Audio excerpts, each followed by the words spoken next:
단톡방 스터디 뉴스 톡입니다. 네, 톡입니다. 오늘도 굿모닝 SNS 기상 퀴즈를 하는 단톡방 친구들과 함께 진행해 보도록 하겠습니다.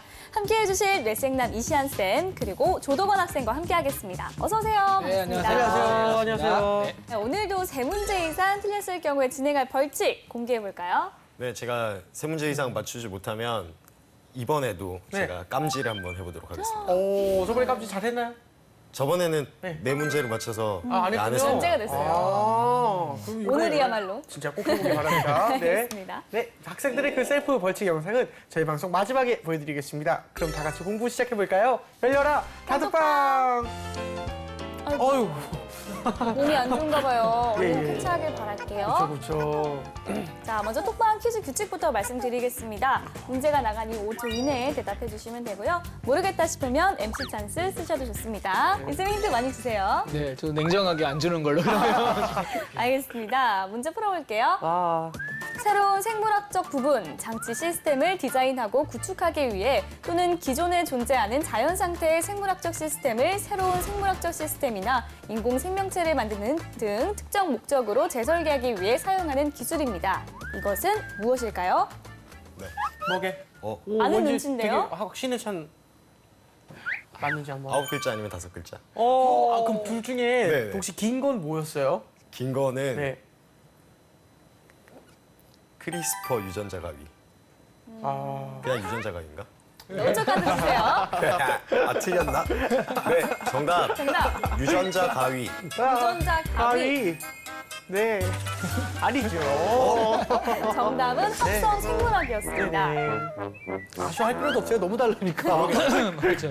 유전자 가위는 유전자를 네네. 조합하거나 자르기 위한 기술이고 여기 보시면 그러니까 생물학적인 시스템을 다시 디자인한다고 했잖아요. 완전 더 훨씬 큰 얘기거든요, 이게.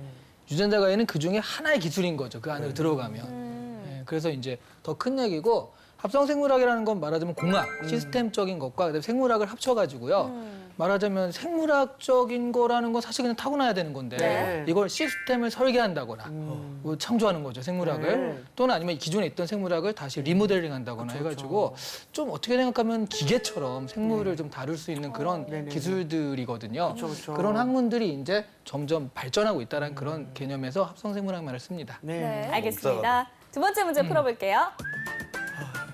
위약 효과, 약 효과 전혀 없는 거짓 약을 진짜 약으로 가장 환자에게 복용토록 했을 때 환자의 병세가 호전되는 효과를 말합니다. 이것은 무엇일까요? 야, 이건 너무 너무, 쉽다. 너무 쉬운 거 아닙니까? 이건 네. 진짜. 네네. 저게 정답 아닙니까? 저게 정답 그렇죠. 어떤 거 위약 위약 효과? 효과라고도 아, 부르죠. 그렇죠, 그 그렇죠. 영어로 네, 정답. 정답. 5초 카운트 주세요. 네, 이건 사실 너무 아, 이게 설마 쉬웠습니다. 틀리면 안 되는데? 또 이건 부끄러워. 너무 쉬웠습니다, 진짜. 정답은 플라시보 효과. 플라시보 효과. 왜 효과는 영어로 안 하죠? 그러니까. 늦었습니다. 정답입니다. 그러니까 이 반대는 스티그마 효과라고. 아. 스티그마가 낙인이란 말이에요. 낙인이요? 네. 플라시보 효과는 그러니까 이게 나을 것이다. 네. 나을 것이다 그러면 이제 뭔가 좀 왠지 이렇게 기분 좋아지고 네, 그래. 가짜에게도 하는 거잖아요. 그게 약간 비슷한 게 그 칭찬해주면 잘하는 게 피그말리온 효과. 피그말리온. 피그말리온 효과 같은 경우에는 네가 잘하는 사람이다라고 칭찬해주면 그만큼 되잖아요. 반대로 스티그마 효과는 너 왜 그거밖에 안 되니? 라고 하면은 정말 그거밖에 안 된대요. 그래서 약간 그 플라시보 이펙트를 이제 사람한테 좀 적용하면 피그말리온 효과나 스티그마 이펙트 이런 식으로 적용을 해서 취업에서는 이런 얘기들이 좀 더 많이 나오겠죠. 네. 그래서 같이 좀 정리해서 생각하시면 좋을 것 같아요. 알겠습니다. 네, 일단 알겠습니다. 너무 쉬웠어요, 이번 네. 건. 네, 자, 세 번째 문제 풀어볼게요. 차 안에서 즐길 수 있는 엔터테인먼트와 정보 시스템을 총칭하는 용어입니다. 영화, 게임, TV, SNS 등과 같은 엔터테인먼트 기능과 내비게이션, 모바일 기기와 연동된 다양한 서비스를 제공하는 기기 또는 기술을 말합니다. 이것은 무엇일까요? 영어입니다. 네. 자, 평소에 하던 대로 섞어보면 그럼 정보 엔터테인먼트. 일단 영어. 아, 영어. 영어요. 영어로. 인포테인먼트. 자, 5초 카운트 주세요. 네. 봄이 누나 찬스를 쓰겠습니다. 정답이 지금 열 글자를 봄이 누나 찬스를 쓰겠습니다. 정답은 엔포테인먼트 시스템, 인포테인먼트 시스템. 아, 예. 맞다. 틀린 거죠? 네. 틀린 거죠. 네. 아닙니다. 피저인 아이죠. 아닙니다. 안타깝게도 오답입니다. 아, 어떻게 이게 오답입니까? 믿었던 보미 누나 찬스가 이렇게 예. 네. 이제 좀 운전대에 손을 뗄 수 있다. 네. 그러면 사실 이거 전체가 우리 플랫폼이잖아요. 그래서 지금 사실은 그 AI를 이용한 무인 자동차를 개발하는 게 자동차 회사들이 아니라 구글이라든가 애플이라든가 이런 데서 많이 개발을 하는 이유가 사실은 이런 시스템의 그 플랫폼을 갖기 위한 거거든요. 그래서 뭐 내비게이션이나 비디오, 뭐 오디오라든가 인터넷, 전화 등등을 다 통합한 그런 거대 플랫폼이라고 보시면 돼요. 그렇게 생각하면 차는 그냥 알아서 가고 있죠. 네. 안에서 이렇게 놀고 있죠. 그러니까 네. 인포테인먼트 시스템은 그런 나만의 로봇이라고 할까? 그런 것들을 좀 지향점을 가지고 있는 것 같아요. 알겠습니다. 알겠습니다. 예. 자, 계속해서 네 번째 문제 풀어볼게요. 한 나라에 치우치지 아니하고 각 나라에 같은 비중을 두면서 중립을 지향하는 외교입니다. 이것은 무엇일까요? 거리가 같아요. 균형 외교 거리가 같아요. 거리가 같다. 형이 여기가 어떠니 지금? 네? 지금 등이 휘지 않았니? 예. 그래요.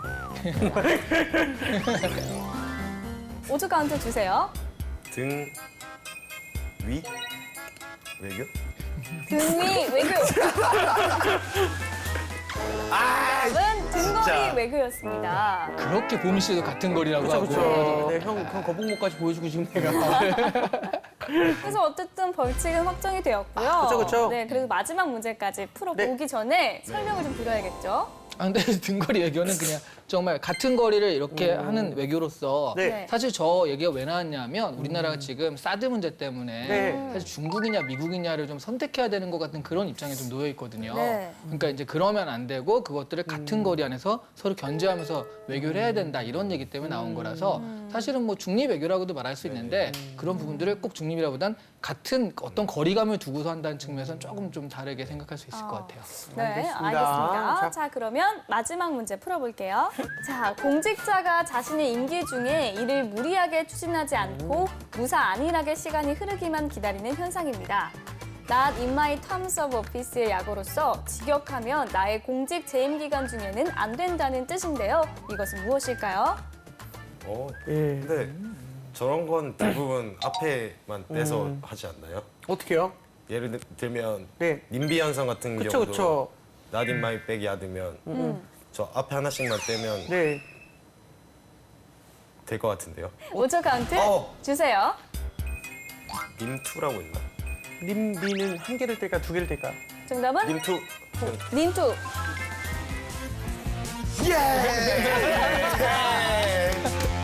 깜짝도 한 번 정도 써보고 오랜만에. 네. 예, 그러면 재밌지 않을까 싶어요. 님비 현상 아까 얘기했듯이 그러니까 우리 집 정원엔 안 돼. 그러니까 님비 현상이라면 지역 이기주의에 가깝죠. 이 네. 닌투 현상은 내 임기 중엔 안 돼. 공직자들이 어떤 일을 벌일 때 괜히 일을 잘못 벌였다가 그 잘 안 되면 퇴직금 뒤집었으니까 그럼 안 돼라고 해서 무사 안일하게 복지부동이라고 하죠. 네. 그렇게 하는 현상들을 여기서 님투 현상. 그러니까 내 임기간 넘어가서 해라 그런 개념으로 허가라든가 이런 걸 아예 안 내주는 거거든요. 네. 이렇게 좀 쓰기도 하고요. 뭐 같이 알아둘 것도 핀비 현상도 같이 알아둬야 되죠. 그래서 이거는 반대로 지역 이기주의인데 우리 앞마당에 해줘. 와주세요. 예, 현상, 핀피 현상. 네. 영어로는 Please, in 네. my 프론트. 프론티아드. 오. 오. 우와. 고마워요. 핀비 현상은 그래서 그 좋은 것들 있죠. 공원이라든가 그런 건 우리 여기에 오고 그다음에 그 님비 현상은 뭐 그런 화장터라든가 아니면 유기견 보호소 이런 거는 다른 데 가라. 핵설치장. 핵폐기물 네, 시설. 그런 핵폐기물 거. 시설. 그러니까 혐오 시설이라고 하죠. 그런 것들 딴 데 가라. 이런 것들을 얘기해서요. 좀 같이 다 한꺼번에 알아둬야 될 얘기들입니다. 알겠습니다. 자, 이렇게 해서 오늘 톡방 퀴즈 풀어봤습니다. 도건 학생 오늘 오랜만에 좀 벌칙이 당첨이 됐는데 네. 어땠나요? 아유 문제가 굉장히 좋은 문제들이 많아서 또 오늘 하나 배워가는 것 같고 예, 깜지 열심히 쓰도록 하겠습니다. 아, 힘내시기 바랍니다. 그렇죠. 사실 우리 도건 학생이 되게 어려운 문제일 때는 이게 잘해요. 안 걸리거든요. 네. 예, 쉬운 문제일 때는 오히려 너무 만만하게 보고요. 그러니까 힌트도 안 듣고 맞히겠습니다 이러다가 틀리는 경우가 많잖아요. 맞아요. 예, 저래서 이제 방심은 금물이라는 걸 다시 한번 그렇죠. 알게 중요한 되네요. 말씀 해주셨습니다. 알겠습니다. 알겠습니다. 자, 이번엔 뉴스톡이 선정한 이슈 공부해볼까요?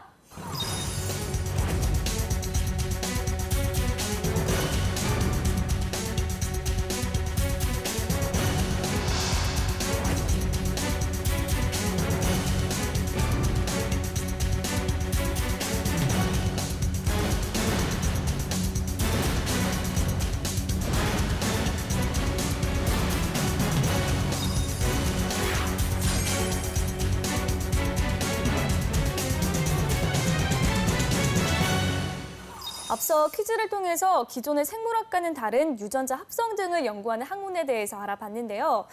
재한 씨는 혹시 내 유전자 중에 좀 달라졌으면 하는 부분이 있나요? 혹시 달라지는 게 약간 게을러 하는 거 있잖아요. 그것도 유전자라고 듣긴 들었거든요. 그래요? 살찌는 것도 좀 유전자라고 하는데 만약 그렇다면 좀 게으르거나 좀 살찌는 유전자를 좀 없애고 싶긴 하네요. 왜요 근데? 왜냐면요, 네. 얼마 전에 3명의 유전자를 합성해서 네네. 태어난 맞춤형 아기가 전 세계적으로 화제가 되고 있다고 합니다. 과학의 발전이냐 아니면 생명윤리의 훼손이냐 논란이 많은데요. 오늘은 이것과 관련해서 이야기 나눠보도록 하겠습니다. 어렵네요. 이거 일단은 뭐 궁금한 게 인간이 좀 인위적으로 좀 만들어지면은 우리 도건 학생 어떨 것 같아요? 근데 네. 시험관 아기 같은 경우만 네네네. 해도 벌써 이제 체외 수정을 유도하는 거잖아요. 그럼 네. 그것도 인위적인 게 아닌가요? 그래서 저는 제가 생각했을 때는 그 불임 그런 걸 이제 치료할 수 있는 하나의 또 방법이라고 생각해서 그런 점을 좀 긍정적으로 생각합니다. 그렇죠. 우리 도건 학생이 시험관 아기에 대해서 얘기를 했는데 사실 시험관 아기는 많이 일반화가 됐잖아요. 근데 맞춤형 아기는 좀 생소합니다. 구체적으로 어떤 건가요? 이게 맞춤형 아기라는 이름 때문에 네이밍 때문에 뭔가 다 맞춰져서 막 로봇처럼 나오는 것이다 그쵸, 이렇게 그쵸. 생각하기 쉬운데 네. 아직 그 정도 기술은 아니고요. 네. 사실은 그 첫째라고 할 수 있죠. 첫째의 어떤 불치병이나 이런 거랑 연관이 많이 돼요. 그러니까 첫째가 골수가 필요한데 맞는 골수가 없단 말이죠. 그럼 처음부터 둘째를 계획을 하는데 둘째가 딱 맞는 골수를 가진 애를 처음부터 낳으려고 하는 거죠. 그럼 배아 단계에서 이게 좀 시험을 해본 다음에 이 배아가 여기에 가장 맞다. 그러니까 그 배아가 선정되면 그거를 착상시키는 것을 지금은 맞춤형 아기라고 부르고 있어요. 일단은 이슈에 관한 뉴스부터 한번 먼저 살펴보겠습니다. 어떤 기사들이 있죠? 네, 세부모에게서 유전자 받은 세계 첫 아이 탄생이라고 했는데요. 그러니까 지금 세부모. 왜 부모가 왜 3명이냐면 엄마랑 아빠랑 난자 제공자 이렇게 세상에. 3명의 유전자를 결합한 아이가 세계 최초로 태어났다라고 합니다. 굉장히 도덕적으로 좀 이상한 것 같은 느낌이에요. 세부모. 그게 되게 얼핏 보면 네, 그런데 네. 사실은 이게 그 유전병, 그러니까 엄마랑 아빠랑 있는데 엄마가 유전병이 있는 거예요. 네. 근데 유전병 엄마랑 아빠 중에서는 항상 엄마 쪽 그 유전자만 있는 미토콘드리아 유전자라는 게 있어 모계 유전자라고 하거든요. 그러니까 이게 엄마 쪽에서 모계로만 유전된 유전자가 있어요. 아. 그래서 이게 어떻게 하냐면 엄마 쪽에서 그 미토콘드리아 유전자에서 그 문제가 되는 부분 있죠. 네네. 여기만 딱 떼내는 거예요. 그리고 핵을 가지고서 그 다른 난자 제공자의 이 난자랑 결합을 하고 또 아빠의 정자랑 결합을 해가지고 그래서 3명이 만들어지는 거거든요. 네, 그래서 지금 이렇게 3명이 된 건데 아브라임 하산이라는 이름의 남자 아기가 요르단 출신 부모 마흐모드 하산과 이부티삼 샤반 사이에서 5개월 전 미국 세희망 출산센터 의료진의 시설에 출생했다라고 합니다. 바로 이런 과정을 거쳐가지고 이게 됐다라는 건데요. 네. 비판론자들은 계속 수십 년간 아이의 건강을 계속 점검해야 새 시술의 안정성을 담보할 수 있다는 태도를 견지하면서요. 아직도 이런 부분에서 굉장히 좀 비판적이다. 이런 것들을 종합적으로 소개하는 기사였습니다. 네, 알겠습니다. 두 번째 기사도 알아볼게요. 선진국들 유전자 편집을 허용할 것인가 고민 중이다라는 건데요. 이야. 또 이제 그 뒤에 중국 때문에라는 그래요? 그 문서가 달려 있어요. 어허. 그러니까 세계 각국이 지금 인간 배아에 대한 게놈 편집 허가 여부를 두고 치열하게 고민을 하고 있는데 문제가 뭐냐면 중국이 특별한 규제 없이 인간 배아 게놈 연구를 허용하면서 각국은 기술적으로 뒤처질 것을 우려하는 분위기 때문이라는 거죠. 그러니까 말하자면 이런 기술들은 누가 먼저 치고 나가냐는데 사실은 그 각 기업, 각 그 국가에서는요 윤리적으로 안 된다라고 해가지고 이렇게 연구를 할 수가 없거든요. 근데 중국에선 그런 것들을 허용하게 되니까 자유로운 연구를 통해서 앞서 나갈 수 있다라는 거죠. 일본 같은 경우에는 인간 배아에 대한 게놈 편집을 불허한다는 입장을 바꿨어요. 그래서 지난 5월 기초연구안에 인간 수정란의 조작을 허용키로 했다라고 하고요. 영국 같은 경우도 지난 2월 인간 배아에 대한 유전자 편집을 연구용에 한해 허용했다 해서 연구용에 한해선 허용했다라고 얘기를 하고 있어요. 결국 이제 우리나라도 압박을 받겠죠. 그래서 이제 우리나라는 생명윤리법에 의해 배아, 난자, 정자 및 태아에 대한 편집을 포함한 유전자 치료를 금지하고 있다고 합니다. 학계에선 그런데 현재 우리나라도 우수한 유전자 가위 기술을 보유하고 있으므로 인간 배아 유전자 편집 연구를 허용해 핵심 기술을 확보해야 한다는 주장이 나오고 있다라고 하니까요. 아마 우리나라에서도 결국 이러다 보면은 결국 허용은 되지 않을까 싶습니다. 네. 어쨌든 지금까지는 아직은 불허하는 분위기다. 뭐 그런 기사였습니다. 이번에 화제가 된 맞춤형 아기는 멕시코에서 태어났다고 하는데 영국에서는 오래전부터 맞춤형 아기가 화제였다고요? 네, 역시 이제 영국 의회가 2008년 5월 불치병에 걸린 소니 형제자매 살리기 인공수정으로 치료용 맞춤아기를 낳는 거 허용을 했어요. 네. 근데 이게 논란이 된 건 2002년서부터인데요. 다이아몬드 블랙펜 빈혈이라는 희귀병에 걸린 아이가 있었어요. 근데 이 아이의 부모가 유전자 검사 허가를 검사를 해달라고 했는데 이게 불허당했거든요. 네. 그러니까 아까 재환 씨가 다른 네. 나라 가서도 할 수 있냐고 그랬잖아요. 네네네. 미국으로 가버려요. 어허. 미국으로 가가지고 유전자 검사를 거쳐서 수정란을 착상을 시켰고 둘째 아기를 낳게 되죠. 그래서 첫째 아기를 치료할 수 있는 그런 유전자를 가진 그런 어떤 그 수정란을 가진 이 둘째를 수정을 하면서 얘를 첫째도 건강하게 키우고 둘째도 건강하게 키우고 있다라고 합니다. 근데 이렇게 되니까 아니 그러면 둘째는 이게 그 스페어 베이비냐 뭐 디자인 베이비냐 뭐 이런 식으로 얘기가 되면서 일단 뭐 잘 돼가지고 둘 다 잘 크고는 있다고는 하는데 네. 그런 부분들이 과연 이 이야기의 존재 이유는 무엇일까라는 윤리적인 부분과 좀 연관이 돼가지고 논란이 좀 있었다고 하죠. 네, 알겠습니다. 네, 알겠습니다. 일단 두 번째 기사도 한번 좀 살펴보면 어떻게 봤을까요, 동원 학생은? 네, 제가 네. 두 번째 기사에서 꼽은 문장은 각국은 기술적으로 뒤처질 것을 우려하는 분위기다라는 문장인데요. 그 생명의 존엄한 가치가 기술 경쟁이라는 이름으로 또는 이제 경제 논리로 치환되는 것 같아서 그런 점이 좀 안타까웠습니다. 또한 그 기술을 좀 선점하기 위해서 경쟁하는 것이 그 황우석 사태가 있었잖아요. 맞아요. 그러니까 제2, 제3의 황우석 사태로 이어지지 않을까 좀 우려도 되고 그런 식으로 생각을 해봤습니다. 네. 예, 아무래도 유전자 조작과 관련해 관심을 받는 기술이 크리스퍼 유전자 가위라고 하는데요. 유전자 가위란 어떤 건가요? 얼핏 보면 진짜 가위를 가지고 이렇게 자르는 것 같잖아요. 그런 거. 그런 거보단 효소를 이용한 기술입니다.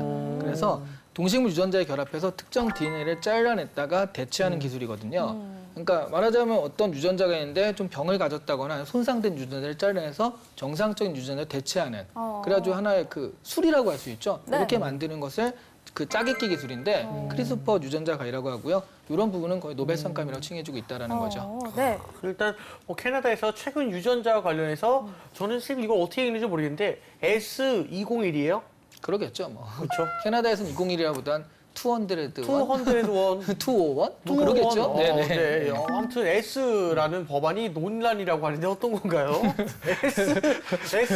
네, S 네. S 그거반. S 그거. 그건데 유전자 차별 금지법입니다. 네. 간단히 말하면 그 유전자 검사를 근거로 모든 차별을 금지하고요. 또 하나는 유전자 검사를 그 검사 요구를 거부할 수 있게 하는 것이 법안의 골자예요. 그러니까 왜 발의를 했냐 하면 그 유전 질환인 헌팅턴병을 가진 남자가 있었는데 네. 이거를 이제 취업 과정에서 너 그거 어떻게 됐니? 그거 결과를 가져와봐라고 했는데 양성으로 나왔어요. 근데 실제로 이 헌팅턴병의 발병 여부는 당장은 아닌데다가 뭐 길게 보면 20년 있다가도 발병할 수 있는 것뿐이지 그게 지금 양성이다 뿐이지 지금 있는 건 아니거든요. 그럼에도 불구하고 이것들을 거부를 해가지고요. 말하자면 유전자 검사 결과 가지고 지금 있지 않은 미래 질병을 바탕으로 이 사람의 취업을 안 시켰단 말이죠. 네. 그래서 이거 안 되겠다 해가지고 이 청년이 발병하기까지의 그런 시간을 생각했을 때 너무 과하게 해고당한 것이 아니냐.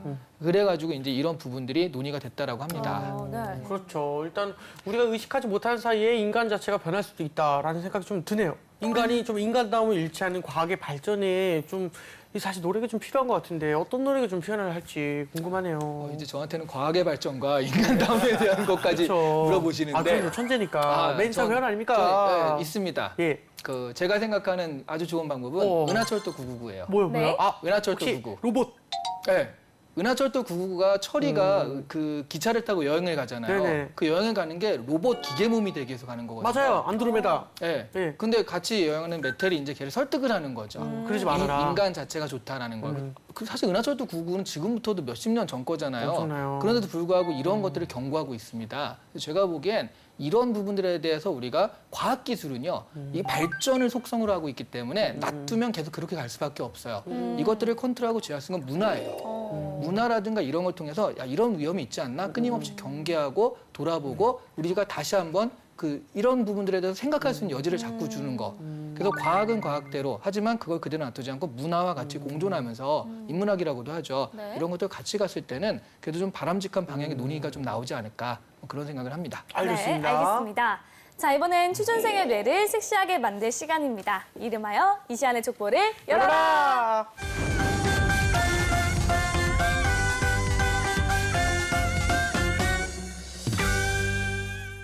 네, 오늘의 족보 열어주실까요? 네, 자 열어보겠습니다. 따다란. 짜자잔. 짜잔. 네, 2천만 원을 투자해서 유전자 조작을 할 경우 머리가 좋아지고 키도 커지는 등의 특성을 가진 아이를 낳을 수 있다고 한다면 이러한 조작에 동의할 것인가가 오늘의 주제입니다.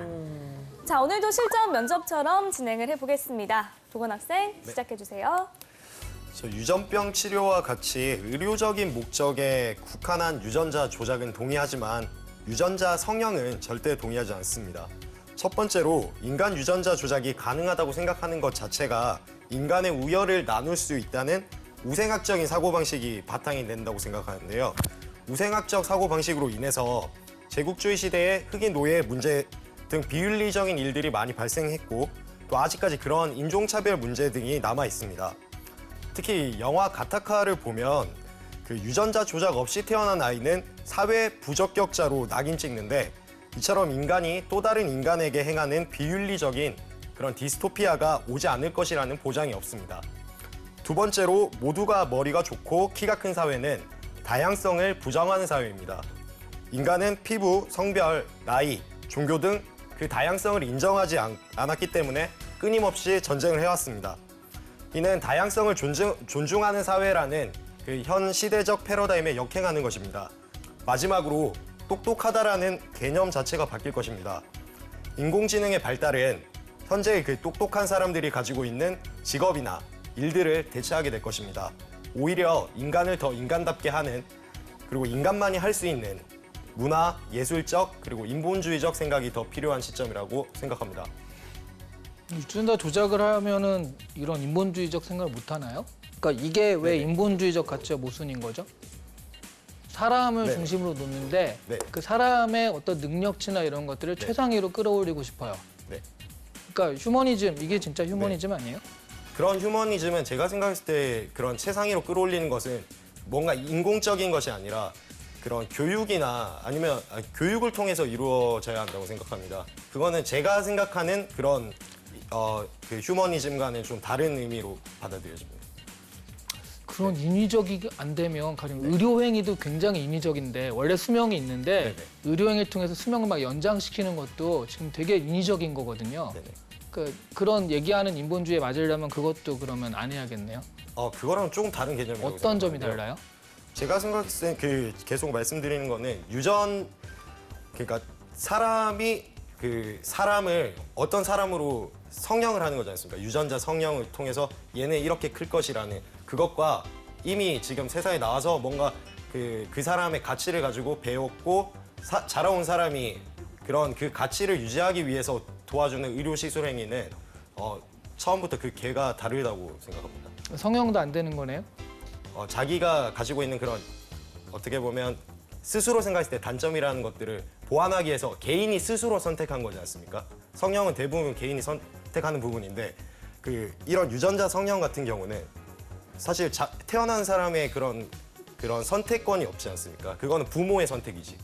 그게 조금 차이가 있지 않을까 생각합니다. 그럼 얘기가 달라지는데 네네. 지금 이거를 반대하는 이유는 네네. 그러니까 내 선택이 아니라 부모의 선택에 의해서 내가 그렇게 나의 선택 없이 그냥 이런 식으로 됐다. 그런 점이 문제인 거잖아요. 아니요, 지금. 아까 말씀드린 거랑 그러니까 아까 제가 설명드린 부분에서는 그 의견이 맞지만, 근데 그게 아니라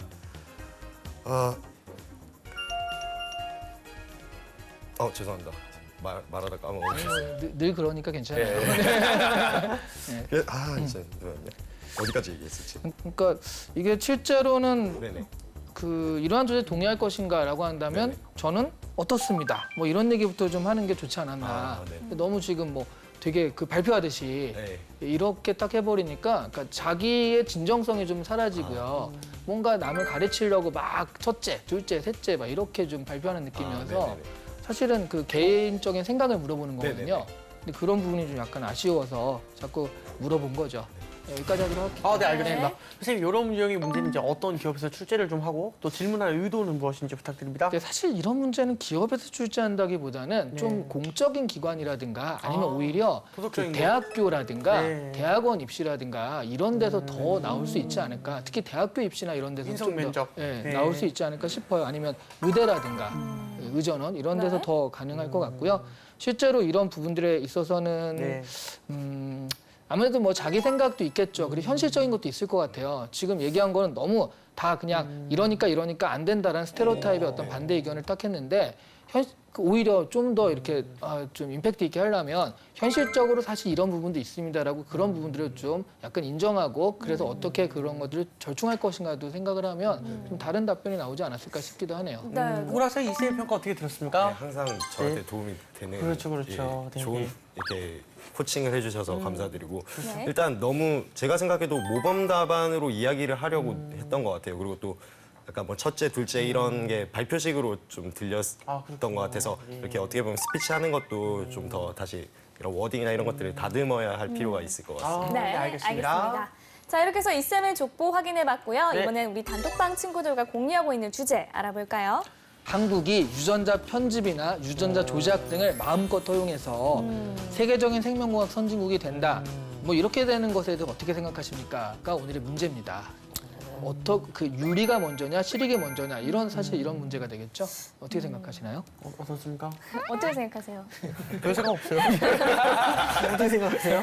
사실 이 유전자에 대한 연구는 네. 사회적 흐름이라고 생각을 합니다. 다만 이 마음껏 허용이라는 단어가 좀 중요한 것 같은데 절제 없는 연구는 좀 비윤리적인 결과를 초래할 것 같다고 생각이 들어요. 좀 아무래도 이 유전자라는 학문이 사회적으로 미칠 파급력이 엄청나기 때문에 책임감을 가지고 엄격하게 또 원리 원칙에 입각한 규제를 통해서 좀 연구가 진행되어야 한다고 저는 생각이 들어요. 재환 씨는요?